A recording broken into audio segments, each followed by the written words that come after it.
하나님의 말씀 보겠습니다. 디모데전서 6장.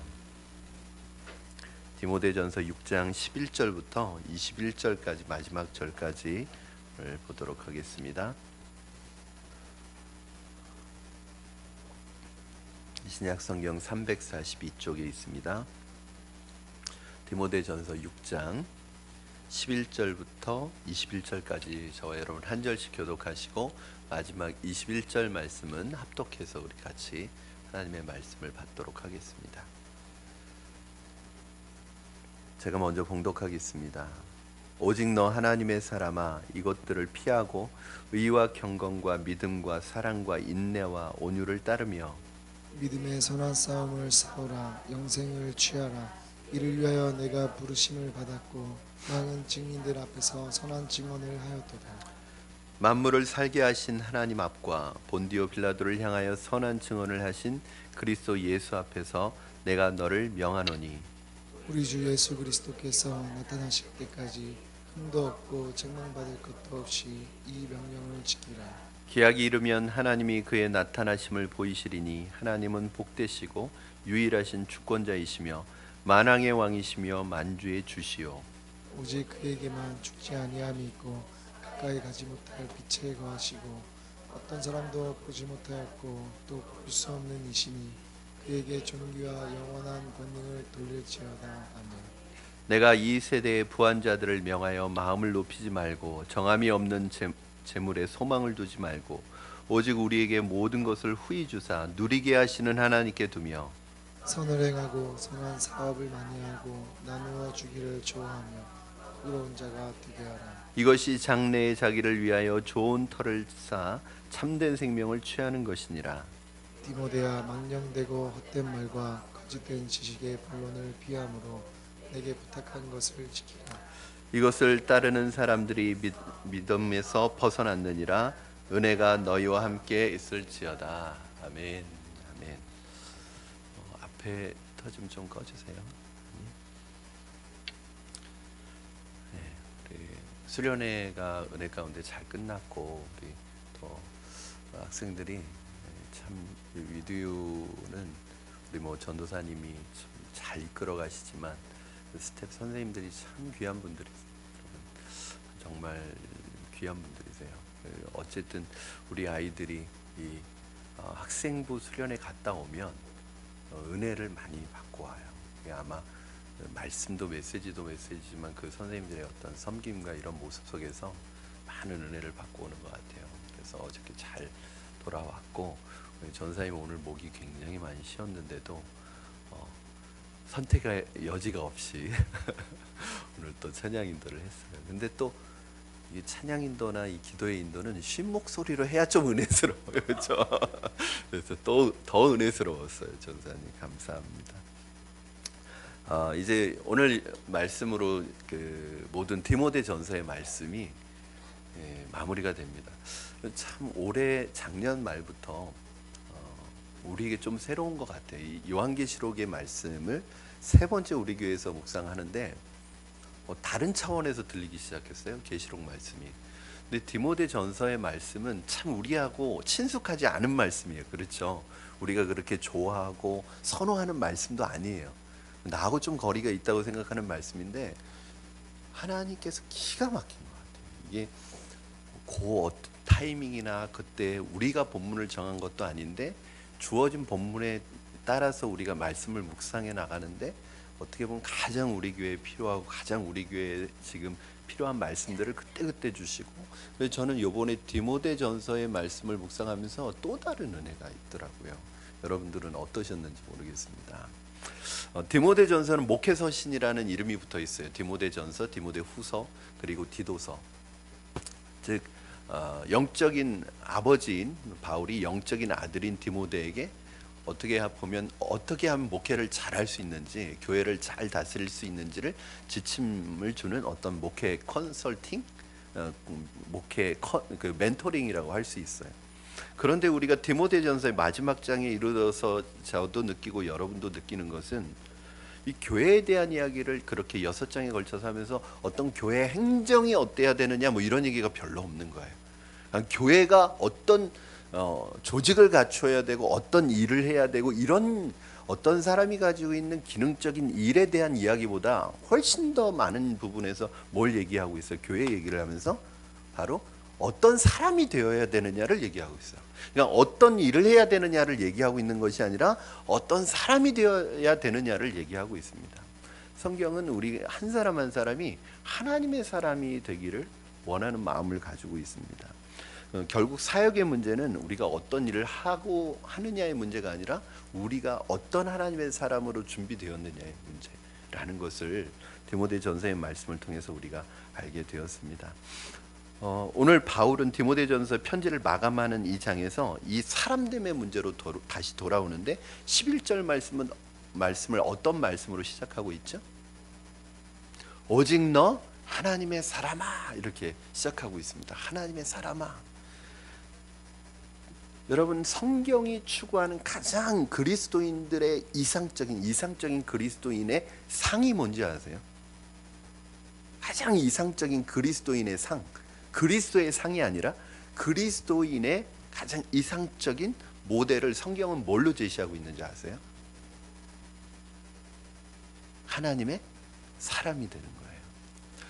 그 성경이 말하는, 성경이 추구하는, 여러분 잘 알고 계시는 이것도 디모데 전서와 연결되어 있는 디모데 후서의 말씀인데 디모데후서 3장 16절 17절 말씀 뭐지? 모든 성경은 하나님의 감동으로 된 것으로 교훈과 책망과 바르게 함과 의로 교육하기에 유익하니 이는 하나님의 사람으로 온전케 모든 선한 일을 행할 능력을 갖추게 합니다. 그러니까 성경이 우리에게 주어지고 성경이 가지고 있는 최종적인 성경의 기능, 성경이 결국 그리스도인들을 어떤 위치에까지 올라가게 하는 것이 성경의 목적이냐면 바로 하나님의 사람인데 하나님의 사람으로 온전케 되는 것이 바로 성경이 가지고 있는 가장 이상적인 그리스도인이라는 거예요. 그럼 하나님의 사람이 뭐냐? 그 하나님의 사람이 뭐냐? 그 전에 있었던 선행되어지는 구절을 보면 대조가 돼서 더 구체적으로 알 수가 있어요.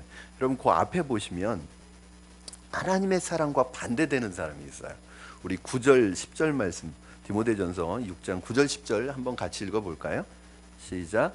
부하려 하는 자들은 시험과 올무와 여러 가지 어리석고 해로운 욕심에 떨어지나니 곧 사람으로 파멸과 멸망에 빠지게 하는 것이라. 돈을 사랑함이 일망한하게 뿌리가 되나니 이것을 탐내는 자들은 미혹을 받아 믿음에서 떠나 많은 근심으로써 자기를 찔렀도다. 그러니까 9절에 보면 결국 이런 표현이 있어요. 빠지게 하는 것이다. 빠진다, 떨어진다. 이게 무슨 뜻이냐 하면 여러분 어떤 그릇된 대상에 대해서 완전히 포로가 되는 상태.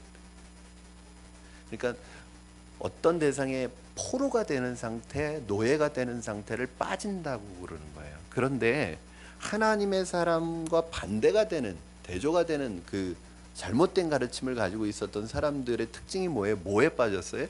정욕과 돈의 노예가 되었던 사람들이에요. 그런데 이게 바울을 보면 이 워드 플레이를 굉장히 아주 치밀하게 하는데요. 이게 우연이 된 게 아니라 다 그 글을 쓰는 사람은 이걸 쓰면서 느끼거든요.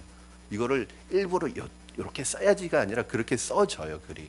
그러니까 워드 플레이인데 이게 뭐냐면 돈과 정욕의 노예가 되어 있던 사람하고 대조되는 오직 너 하나님의 사람아. 그 무슨 뜻이에요? 우리는 하나님의 사람 정욕과 돈의 포로가 되는 사람이 아니라 누구의 포로가 되는 사람이에요? 하나님의 포로가 되는 사람을 하나님의 사람이라고 그러는 거예요. 하나님의 사람이 뭔가? 하나님의 사람이 하나님의 소유예요. 하나님의 종이에요. 하나님의 노예예요. 하나님의 포로인 거예요. 그런데 하나님의 포로가 되지 않으면 어떤 것의 포로가 돼요? 돈의 포로가 되고 정욕의 포로가 된다는 거예요. 여러분 선택하셔야 돼요. 여러분이 어떤 포로가 될 건지 누구의 종이 될 건지 선택하셔야 돼요. 중립이요? 없어요. 나는 가운데 있겠다. 없어요. 신앙은 가운데가 없다니까요. 여러분 제가 이 연말이 되고 연초가 되면 제 메시지가 바뀌잖아요. 모르시나요? 그 시기에 맞게 잠깐 그 강해 설교를 중단하고 주제 설교를 하잖아요. 근데 이게 굉장히 중요한 거예요. 그 설교를 듣고 마음이 움직이는 분들이 분명히 있어요. 저는 신앙생활은 항상 어떻게 생각하냐면 왜 이 이야기를 하느냐면 여기 또 연초기 때문에 그런 거예요. 신앙생활은 절대 현상유지 없습니다. 무슨 말이냐면 신앙생활이라는 것은 흐르는 물을 거슬러 올라가는 거예요. 송어처럼, 연어처럼. 여러분, 내가 흐르는 물에서 가만히 내가 요 상태를 유지하겠다 하면 어떻게 돼요? 유지가 돼야 안 돼요? 뒤로 떠내려간단 말이에요. 이 신앙생활이라는 건 멈춰 있으면 안 되는 거예요. 계속 앞을 향해서 나가지 않으면 뒤로 물러나게 돼 있어요. 내가 자전거 페달을 밟지 않으면 자전거는 언젠가 넘어지게 돼 있어요. 이게 신앙생활이란 말이에요. 우리가 착각하는 게 뭐냐면 내가 신앙적으로 중립지대, 신앙적으로 현상유지가 가능하다고 생각해요. 아무것도 안 하면 현상유지가 된다고 생각해요. 절대 그렇지 않습니다. 내가 아무것도 안 하면 현상유지가 아니라 뒤로 물러난다니까요. 신앙생활은 계속해서 앞을 향해서 나아가지 않으면, 여러분이 신앙생활 계속해서 앞을 향해서 나아가는 게 현상유지예요. 진짜예요. 무슨 얘기 하려고 하다가 더 흥분했습니다. 네? 아, 그렇지. 맞아. 누구의 종이 될지 선택하라는 거예요. 나는 하나님의 종도 되고 세상의 종도 되고 그렇게 할 수 없다는 거예요. 주님께서 뭐라고 그래요? 네가 하나님을 섬길 것인지 돈을, 재물을 섬길 것인지 둘 중에 하나 선택해야 된다는 거예요. 하나님을 섬기면 재물을 섬길 수 없고요, 재물을 섬기면서 하나님 동시에 섬길 수 없다는 거예요. 이스라엘 백성들이 바알을 섬기면서 하나님도 섬기고 하나님도 섬기면서 바알을 섬길 수 없는 거예요. 바알 섬기면 하나님 버린, 하나님과 등지고 있는데요. 결국 여러분, 우리가 이 세상 살아갈 때 뭔가의 하나는 미치게 돼 있어요. 어디에 미치고 어디에 소속될 것인지를 분명히 해야 되는 거죠. 하나님의 사람아, 이게 그냥 부르는 명칭이 아니라 너 소속이 어디냐? 여러분, 소속이 어디예요? 여러분 소속이 어디예요? 푸른나무 교회 소속이에요? 여러분, 하나님의 사람이에요? 아니면 마귀의 사람이에요? 세상의 사람이에요? 하나님의 사람으로 우리가 살 수 있다는 건, 하나님의 종으로 살 수 있다는 건 얼마나 큰 영광이에요. 그러면서 바울이 왜 이게 큰 영광이냐면, 여러분, 우리는요 이 소속을 되게 중요해요. 내가 이 세상에서 명문대만 있어도 그거 옛날에 배지 달고 다녀요. 배지. 그렇죠?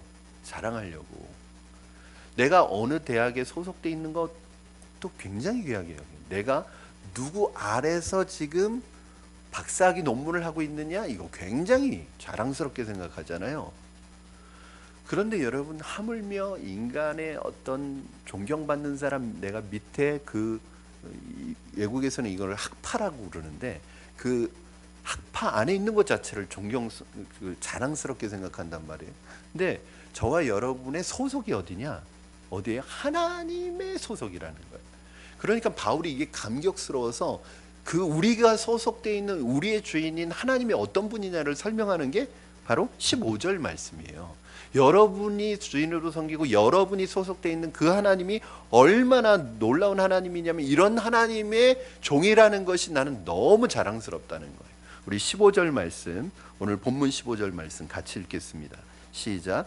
기약에 이르면 하나님이 그의 나타나심을 보이시리니 하나님은 복되시고 유일하신 주권자이시며 만왕의 왕이시며 만주의 주시오. 아멘. 그 하나님이 어떤 하나님이에요?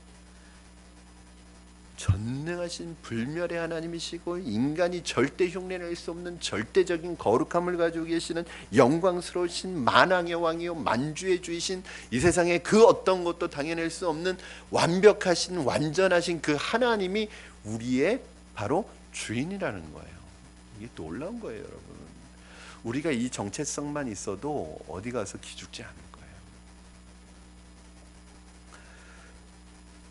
하나님, 이 하나님에게 피조물 우리가 포로가 된다는 사실이 얼마나 영광스러운 사실인지 여러분 말씀하고 있는 거예요. 그래서 영적인 아들이었던 이 디모데가 바울의 영적인 아들이었던 디모데가 하나님의 교회를 이끌어갈 때 정말 하나님의 사람으로 살아주기를 기대하면서 마지막 메시지를 오늘 전하는데, 내가 엄히 너에게 명하노니, 명령을 해요. 동사 4개로 이 명령을 좀 요약해보고 이것으로 이제 디모데전서를 마무리하려고 그래요. 여러분, 첫 번째 명령 뭐예요? 피하라.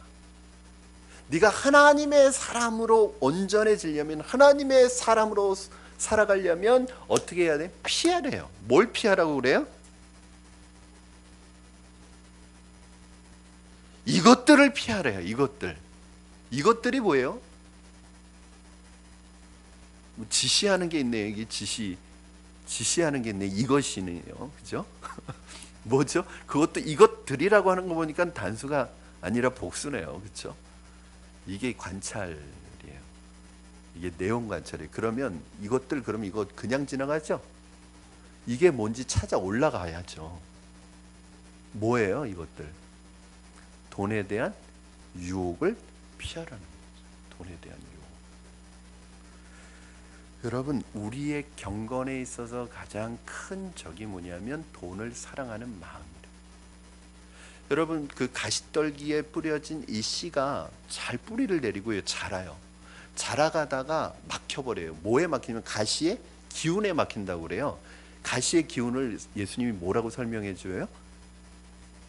세상에 대한 염려와 재리의 유혹 때문에 더 이상 자라지 못한대요. 그러니까 우리의 경건에 하나님의 사람으로 온전히 자라가는 데 있어서 치명적인 것이 뭐냐면 돈을 사랑하는 마음이에요. 돈에 대한 유혹이에요. 그러니까 돈에 대한 유혹을 이기지 못하면 하나님의 사람으로 온전해질 수가 없는 거죠. 이걸 피하라는 거예요. 그러면 피하기 위해서는 어떻게 해야 되죠? 그 앞에 방법을 가르쳐 주셨죠? 자족하는 마음, 이게 있어야 되는 거죠. 또 한 가지를 피하라고 말씀하고 있는데, 오늘 본문 20절에 보면은 또 피해야 될 게 나옵니다. 20절 같이 읽겠습니다. 시작. 디모데야, 망령되고 헛된 말과 거짓된 지식의 반론을 피함으로 내게 부탁한 것을 지키라. 필요 없는 변론을 피해래. 여러분, 바울은 디모데전서에 이단에 관한 경고를 많이 했는데, 거짓된 이단들의 특징이 뭐예요? 필요 없는 변론을 해요. 그러니까 변론을 위한 변론을 해요. 한마디로 말싸움을 해요. 이단들의 특징은 말싸움이에요. 말싸움. 근데 문제는 우리가 그 말싸움을 못 이겨요. 제가요, 이단하고 이렇게 논쟁을 하면서 느꼈던 게 있었어요. 한 30분, 1시간 논쟁을 하고 나서 느꼈던 게 뭐냐면, 이게 뭔 의미가 있지? 이런 생각이 드는 거예요. 아무짝에도 필요가 없는 거예요. 아무리 설명을 해줘도, 아무리 얘기를 해줘도 도대체 듣지 않고 말꼬리만 계속 무는 거예요. 여러분, 이런 변론은 우리에게 유익하지가 않아요. 피하는 거예요. 그래서 여러분, 이단이 무서워서 피하는 게 아니에요. 더러워서 피하는 거예요. 더러워서. 여러분, 이단하고 한번 나는 말싸움 해버리라. 절대 안 된다니까요. 절대 안 들어요. 제가 한 번은 그런 적이 있었어요. 이렇게 지나가는데 얼굴이 선하게 생기셨습니다. 그러면서 이렇게 오는 거예요. 그래서 제가 조금 궁금하더라고요. 그래가지고 제 얘기 좀 하려고 그러는데 좀 시간 좀 내달래. 그러면 조건이 있다. 내가 얘기 30분 들어줄 테니까 당신도 내 얘기 30분 들어달라. 그렇게 얘기해가지고 복음 사역리를 전했거든요. 안 들어요. 안 들어요. 그 다음부터는 제가 누가 말 걸면 죄송합니다 하고 그냥 그냥 가죠. 그 시간이 물론 그렇게 해서 전해지는데, 이 이단들이나 잘못된 사상에 박혀 있는 사람들은 아예 전제가 다른 거예요. 때때로 어떤 토론은 우리의 인격이나 삶에 아무런 도움도 주지 못합니다. 저는 개인적으로 가장 유익이 없는 성경 공부가 있다고 생각해요. 성경 공부인데 유익이 없어요, 우리에게. 뭐냐면 지식을 위한 성경 공부는 아무런 유익이 없어요. 그럼 물론 성경 공부는 지식이 필요해요. 저도요, 제 성경 공부의 포인트가 2가지가 있는데, 하나는 성경 공부를 할 때 2가지 중에 하나는 은혜의 요소예요. 그러니까 성경 공부를 하는데 지루하면 안 돼요. 은혜가 돼야 돼요. 그리고 또 하나는 뭐냐면 은혜만 되면 설교하고 다르지가 않아요. 이걸 들었을 때 이건 처음 들어보는 얘기인데 이런 지식적인 요소가 있어야 돼. 신학적인 정보가 있어야 돼. 그런데 우리의 성경 공부가 단순히 신학적인 정보나 지식만 나열하는 것은 가장 치명적으로 나쁜 성경 공부예요. 왜냐하면 머리만 커져요. 진짜로. 여러분 진짜 성경 공부는 뭐예요? 말씀 앞에 자신의 삶을 비춰보고 말씀을 들으면서 고민이 되고 말씀을 들으면서 내 삶이 고뇌가 생기고 말씀 앞에서 내 마음을 찢는 회개가 일어나고 이게 말씀 공부죠. 성경 아무리 공부하면 뭐 하겠습니까? 여러분 우리가 성경을 공부하면 공부할수록 하나님 앞에서 나의 마음과 가슴을 찢는 일이 많이 일어나야 되잖아요. 근데 성경을 공부할수록 지식만 쌓여요. 가슴은 하나도 뜨겁지가 않아. 그것은 뭐냐면 변론을 위한 변론이고요. 오늘 필요 없는 변론을 피하라고 하는 이것 저는 여기에도 속한다고 생각해요. 여러분 성경 공부를 코스로 생각하지 마시고요. 성경 공부를 하나의 지식을 얻는 도구로 생각하시면 안 돼요. 그러면 그 성경 공부는 가장 치명적인 독이에요. 독. 그런 분들 있잖아요. 난 성경 공부 끝까지 다 했어. 그 말하는 것 자체가 이분은 독을 품고 있는 거예요. 그 독을 품고 있으니까 그 말씀이 은혜가 되고 회복시키고 사람을 살리는 게 아니라 이상하게 성경 공부는 끝까지 다 했는데 이 입에서 나오는 게 사람들을 죽여요. 왜냐하면 독을 품고 있거든. 여러분 약과 독은 한 끗 차이입니다. 어떤 건 약이 되는데 어떤 건 독이 돼요. 이것이 내 안에 들어와서 먼저 나를 새롭게 하고 내 안에 나를 만들고 나를 변화시켜야 거기에서 숙성된 것이 나와야지 그게 약이 되는 건데 나한테는 전혀 숙성이 안 됐는데 그냥 입에 머물고 있다. 이걸 정죄의 독으로만 쓰면 이건 독이 되는 거죠. 사랑하는 여러분, 우리의 눈을 영광스러운 하나님으로부터 돌리게 만들고 하나님이 기대하시는 삶으로부터 멀어지게 만드는 변론을 피하시기 바랍니다. 또 피해야 될 게 있어요. 우리로 하여금 유혹의 장소를 피해야 합니다. 유혹의 장소. 내가 범죄할 수 있는 유혹의 장소와 환경과 상황을 피하셔야 돼요. 우리는 기본적으로 악한 것과 마귀와 싸워야 합니다. 대적해야 됩니다. 그러나 때로는 피해야 될 때가 있어요. 그런 때가 언제일까요? 하나님의 영광과 명예를 위해서 난 그 자리에 서야 한다면 물러서지 말고 싸워야 하지만 그 자리에 서 있는 것이 주님 앞에 영광이 되지 못한다고 생각된다면 언제든지 그 자리를 피할 수 있어야 돼요. 요셉이 보디발의 아내의 유혹을 받을 때 피했던 것처럼 심지어는 여러분 유혹은요 굉장히 악착 같아요. 절대 놓지 않습니다. 여러분의 약점을 발견하면 그 다음부터는 약점만 파고듭니다. 여러분 요셉에게 있어서 약점은 뭐였을까요? 종이라는 게 약점이에요. 종이라는 게. 요셉은 약점이 거의 없는데 종이라는 게 약점이에요. 보디발의 아내는 이 종이라는 약점, 신분의 약점을 최대한 이용한 여자예요. 보디발의 아내가 둘이 있을 때 동침하자고 유혹하잖아요. 그때 내가 하나님 앞에 범죄할 수 없다고 뿌리치는데 어떻게 해요? 옷을 붙잡아요. 옷을 붙잡으니까 옷까지 벗고 이 정도의 용기가 있어요.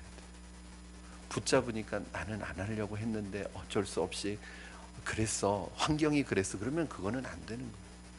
그것을 벗어나야 돼요. 어떤 사람은 자기의 약점도 알고 자기가 어디에 잘 빠지는지도 알고 자기가 그 부분에 특별히 유혹을 많이 받는 걸 알면서 스스로 그 자리를 찾아가요. 여러분 이것처럼 무모한 일이 어디 있습니까? 내가 그런 상황이 변수가 생겨서 갑자기 들이쳐도 그 상황을 빠져나가야 되는데 어떤 사람은 그것에 약점이 있는 걸 알면서도 그 자리를 찾아가요. 환경을 찾아가요. 그럼 그렇잖아요. 그 환경만 되면 그 장소에 가면 그러한 상황만 되면 마치 자동적으로 내게 죄를 범하게 하는 일들이 있잖아요. 그럼 절대 그것은 피해야 되죠. 내가 그동안 성경 공부를 많이 했으니까 한번 대결해 보리라 절대 안 된다니까요. 피하셔야 돼요, 여러분.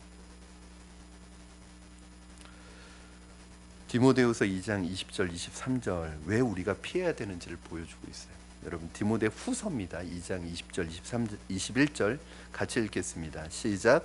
큰 집에는 금그릇과 은그릇뿐 아니라 나무그릇과 질그릇도 있어 귀하게 쓰는 것도 있고 천하게 쓰는 것도 있나니 그러므로 누구든지 이런 것에서 자기를 깨끗하게 하면 귀히 쓰는 그릇이 되어 거룩하고 주인의 쓰심에 합당하며 모든 선한 일을 준비함이 되리라. 아멘.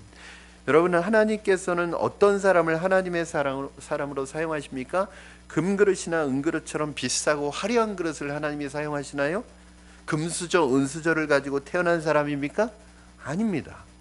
하나님이 쓰시는 사람은 깨끗한 그릇이, 내가 큰 그릇이든 작은 그릇이든 금그릇이든 사기 그릇이든 중요하지 않아요. 어떤 그릇을 하나님이 쓰시냐면 깨끗한 그릇을 쓰신단 말이에요. 그럼 어떻게 하면 우리가 깨끗한 그릇이 될 수가 있어요? 디모데후서 2장 22절 우리 같이 읽겠습니다. 시작. 또한 너는 청년의 정욕을 피하고 주를 깨끗한 마음으로 부르는 자들과 함께 의와 믿음과 사랑과 화평을 따르라. 아멘. 여러분, 피할 수 있는 가장 좋은 방법은 깨끗한 마음으로 주를 부르는 자들과 함께하는 거예요. 그냥 피하긴 피하는데 잘못 피하면 안 되는 거예요. 그래서 좋은 공동체가 필요한 것이고 좋은 기도의 그룹이 필요한 거예요. 여러분, 나를 하나님으로부터 떠나게 하고 죄의 유혹에 빠지게 만드는 장소, 환경, 상황 누구보다도 내가 잘 알아요. 왜냐하면 내 약점을 잘 알아요. 거기에는 싸우시면 안 돼요. 거기에는 대적하시면 안 돼요. 피하셔야 돼요. 두 번째 명령은 뭐냐면 첫 번째는 피하는 거였고 두 번째는 싸우라고 말씀하고 있습니다. 자, 하나님의 사람으로 우리가 온전하게 되기 위해서 피해야 돼요. 피해야 깨끗해지고 하나님의 사람으로 온전해질 수 있어요. 두 번째는 싸워야 돼요. 뭐와 싸우느냐? 12절 말씀해 보니까 우리 12절 같이 읽겠습니다. 시작. 믿음의 선한 싸움을 싸우라. 영생을 취하라. 이를 위하여 내가 부르심을 받았고 많은 증인 앞에서 선한 증언을 하였도다. 믿음의 선한 싸움을 싸우라. 이거 바울이 굉장히 좋아하는 표현 중에 하나예요. 여러분, 디모데전서 마지막 장에도 믿음의 선한 싸움을 싸우라는 결론적인 얘기를 하는데 디모데후서는 4장까지 있잖아요. 디모데후서 마지막 장에도 똑같은 얘기를 해요. 우리 4장 6절 말씀 한번 같이 읽겠습니다. 이게 디모데후서 후서입니다. 시작. 전제와 같이 내가 벌써 부어지고 나의 떠날 시각이 가까워졌도다. 디모데후서는 바울이 거의 순교당하기 거의 마지막에 쓴 서신이거든요. 자기의 삶의 이제 종착역이 끝이 가까웠다는 것을 알면서 그때 토해내는 고백이 다음 절입니다. 7절 우리 같이 읽겠습니다. 시작. 나는 선한 싸움을 싸우고 나의 달려갈 길을 마치고 믿음을 지켰으니. 나는 이렇게 선한 싸움을 싸우고 믿음을 지켰다. 이제 너도 믿음의 선한 싸움을 싸워가야 된다. 바울이 얘기하는 선한 싸운다고 할 때 우리는 어떤 걸 주로 생각하죠? 사탄과 싸우고 마귀와 싸우고 어떤 적들과 죄와 더불어 싸운다는 표현으로도 쓸 수 있지만 바울이 특별히 디모데 전서와 후서에서 싸운다고 표현할 때 이것은 조금 더 적극적인 의미가 있어요. 그게 무엇이냐면 하나님께서 기뻐하시는 선한 일을 행하는 것을 싸운다고 표현해요. 우리 디모데전서 6장 18절 말씀 같이 한번 읽겠습니다. 시작. 선을 행하고 선한 사업을 많이 하고 나누어 주기를 좋아하며 너그러운 자가 되게 하라. 이게 믿음의 선한 싸움을 싸우는 거예요, 여러분. 그러니까 선하다는 단어를 어떻게 사용하고 있는지 주목해 보시면 알아요. 이걸 좀 쉽게 표현하면 이런 표현입니다. 돈을 긁어모으기 위해서 땀 흘리고 몸부림치는 이 세상에서 너희들은 선한 싸움을 싸워라. 선한 일을 행하고 선한 사업에 부하고 나눠주기를 좋아하는 사람이 되라. 이것이 너희들이 싸워야 할 선한 싸움이다. 이렇게 얘기하는 거예요. 그러니까 성경에서 선하다는 것은 뭐냐면 착하다는 말이 아닌, 특별히 디모데 전후서에서 선하다는 말은 착하다는 뜻이 아니라 하나님이 기뻐하시는 선한 일을 행하는 게 선한 싸움인 거예요. 왜냐하면 우리는 이 세상에서 하나님이 기뻐하시는 일을 하기가 쉬워요? 하나님이 기뻐하시지 않는 일을 하기가 쉬워요? 안 하는 게 쉬워요. 왜냐하면 이 세상은 하나님이 기뻐하시는 일을 못하도록 만드는 세상이에요. 하나님이 기뻐하시는 일을 사람들로 하여금 거부감을 갖게 하고 하나님이 기뻐하시는 일에 대해서 사람들로 멀어지게 만드는 세상의 문화와 세상의 이 마귀의 숨겨진 전략 속에 우리는 살아가고 있어요. 그러니까 깨어있지 못하면 우리의 삶은 하나님을 기쁘시게 할 수가 없어요. 그래서 어떻게 보면 하나님이 기뻐하시는 일을 선택하는 것 자체가 이게 선한 싸움인 거예요. 여러분, 세상에서 부유함을 추구하는 것은 승리의 길이 아니라 오히려 패배의 길이라고 얘기합니다. 왜 그럴까요? 우리가 주님 앞에 서는 날 우리가 세상에서 얼마나 많은 돈을 벌었느냐는 중요하지 않습니다. 우리가 주님 앞에 서는 날 주님께서 우리에게 맡겨주셨던 일을 네가 얼마나 충성스럽게 감당했느냐가 주님의 관심사예요. 돈의 쓰임새는 사람의 인격을 말해줍니다. 내 보물이 있는 곳에 내 마음이 있다고 합니다. 성경은 말합니다. 세상에 많은 사람들이 끊임없이 집착하고 소중히 여기는 이 물질을 너는 어떻게 사용하고 있느냐. 이것이 선한 싸움이라는 거예요. 그러니까 여러분 매일 싸우고 있는 거예요. 돈 가지고 어떻게 쓸까? 이게 싸움이라는 거예요. 내가 이 돈을 가지고 내게 맡겨주신 이 돈을 가지고 하나님을 기쁘시게 하기 위해서 쓰는 것이 선한 싸움을 싸우고 있는 거고요. 그렇지 못한 것이 바로 선한 싸움에서 지고 있는 거예요. 저는 여러분이 하나님이 기뻐하시는 것을 선택하기 위해 선한 믿음의 싸움을 싸울 수 있기를 주님의 이름으로 축원합니다. 세 번째는 취하라 라고 말씀하고 있습니다. 12절 보니까 취하라, 이게 술 취하라는 말이 아닙니다. 여러분, 취하라, take, 잡으라. 우리 12절 말씀 한번 다시 읽으시기 바랍니다. 시작. 믿음의 선한 싸움을 싸우라, 영생을 취하라. 이를 위하여 내가 부르심을 받았고 많은 증인 앞에서 선한 증언을 하였도다. 네. 여러분, 이게 잘 보셔야 돼요. 영생을 취하라 그러니까 그 앞에 있는 모든 인격적인 덕목과 선한 사람으로서의 삶이 영생을 얻기 위한 조건처럼 보여지는데 절대 그렇지 않습니다. 여기에서 말하는 영생을 취하라라는 말은 구원을 얻으라는 뜻이 아니라 뭐예요? 영생을 취하는 거예요. 그러니까 우리는 영생을 얻었나요? 얻지 못했나요? 얻었죠. 영생을 얻었고 내 말을 듣고 나 보내신 이를 믿는 자는 영생을 얻었고, 우리는 영생을 얻었어요. 그런데 많은 사람들이 영생은 얻었어요. 그런데 영생을 누리지를 못해요. 여기에서 취하라는 말은 영생을 얻는 수준에서 끝나지 말고 이 영생을 견고하게 단단히 붙잡으라는 거예요. 이게 뭐냐면 영생을 누리라는 거예요. 사랑하는 여러분, 여러분이 영생을 누리고 계신가요? 그러면 첫 번째 질문부터 할게요. 영생을 얻으셨습니까? 아멘. 여기는 자신 있게 대답하시네요. 영생을 누리고 계신가요? 아멘. 누리셔야 돼요.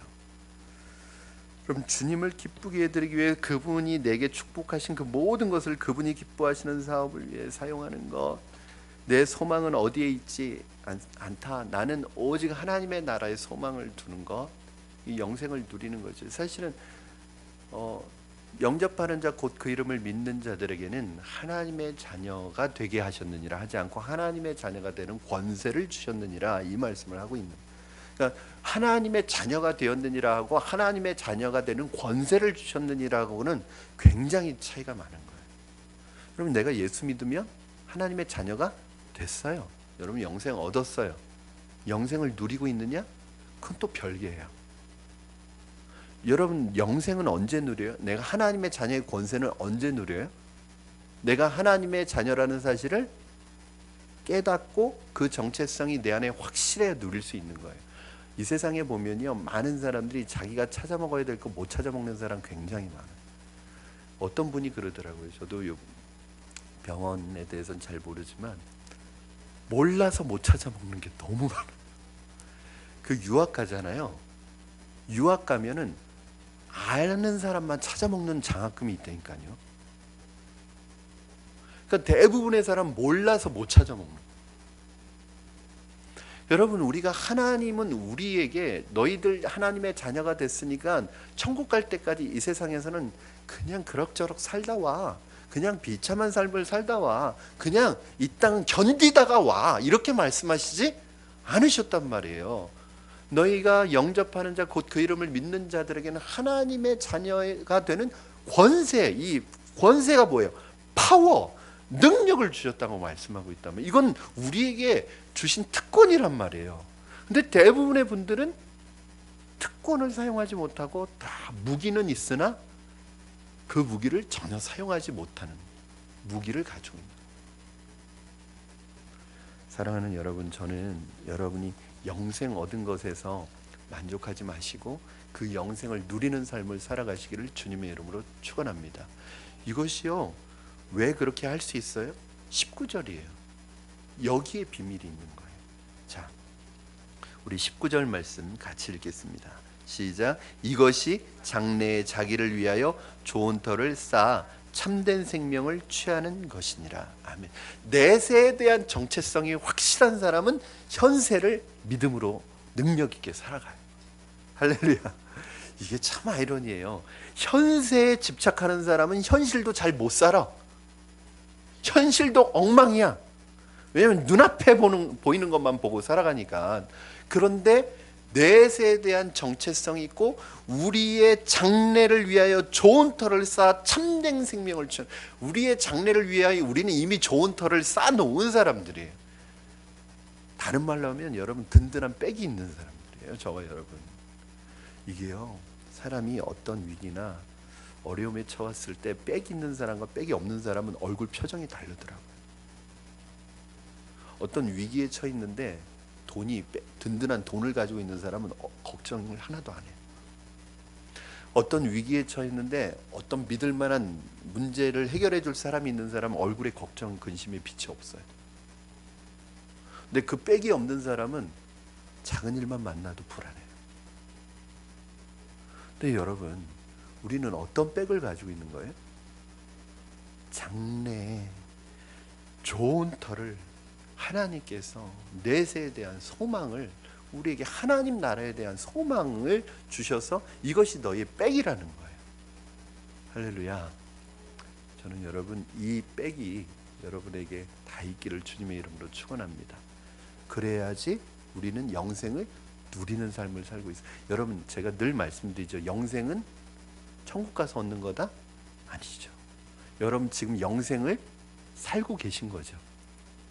확실한가요? 아닌 것 같은데. 얼굴 보면 영생이 아닌 것 같은데. 여러분, 영생을 마음껏 누리시기 바랍니다. 마지막으로 지키라고 말씀하고 있습니다. 우리 마지막으로 14절 말씀 같이 읽겠습니다. 14절 시작. 우리 주 예수 그리스도께서 나타나실 때까지 흠도 없고 책망받을 것도 없이 이 명령을 지키라. 아멘. 결국은 저는 그런 것 같아요. 성경이 말하는 가장 이상적인 그리스도인의 상은 뭐냐면 하나님의 사람이 되는 거예요. 모든 성경은 하나님의 감동으로 된 것으로 교훈과 책망과 바르게 함과 의로 교육하기에 유익하니 이 성경을 주신 목적은 하나님의 사람으로 온전케 하며, 그러니까 성경의 목적은 하나님의 사람으로 온전하게 만드는 것, 이게 성경의 목표이자 하나님의 목표예요. 하나님의 사람이 되는 것. 그런데 결국 하나님의 사람의 완성도 뭘로 되는 거예요? 말씀을 지킴으로 되는 거예요. 저는 우리가 하나님의 사람이라고 내가 아무리 외쳐요. 하나님의 사람이라고 떠들고 다녀요. 근데 말씀을 지키지 않아요. 말씀에 순종하지 않아요. 말씀하고는 상관없는 삶을 살아요. 어떻게 하나님의 사람이 될 수 있습니까? 난 생각으로는 하나님의 사람인데요. 여러분, 생각으로 하나님의 사람이라고 생각한다고 하나님의 사람이 되나요? 내가 김씨인데 나 박씨야 생각하면 박씨가 되나요? 그거는요, 한국교회에 들어와 있는 조금 인본주의적인 신학 중에 하나가 뭐냐면 긍정 신학이에요. 이게 뭐냐면 여러분, 그래서 좋은 책까지만, 안 좋은 책이 긍정의 힘이라는 책이에요. 이 책은요 굉장히 인본주의적인 책이에요. 그 내용이 뭐냐면 된다 된다 된다 된다 하면 된다는 거예요. 할 수 있다 할 수 있다 할 수 있다 할 수 있다 하면 된다는 거예요. 앞에 가는 차가 좌회전한다 좌회전한다 좌회전한다, 그럼 진짜로 좌회전을 한다는 거예요. 내가 집을 살 수 있다 집을 살 수 있다 집을 살 수 있다 이렇게 계속 암시를 걸면, 마인드 컨트롤을 하면 실제로 사게 된다는 거예요. 아멘 하면 안 돼요. 지금 또 아멘 그러면 또 은혜 받으시면 안 돼요. 이건 뭐냐면요, 인간의 마인드 컨트롤이에요. 이거는 굉장히 비성경적입니다. 바울이 말한, 내가 할 수 있다고 말하는, 내게 능력 주시는 자 안에서 내가 모든 것을 할 수 있다는 것, 근거는 뭐예요? 주님이에요. 주님 안에서 주님이 주시는 능력으로 할 수 있다는 것도, 내가 불가능이 없다 이런 뜻이 아니라 모든 어떤 상황이든지 내가 다 자족하는 일체의 비결을 배우는 이 놀라운 것을 이룬 것이, 자기에게는 불가능과 같은 이것이 가능해졌다는 거예요.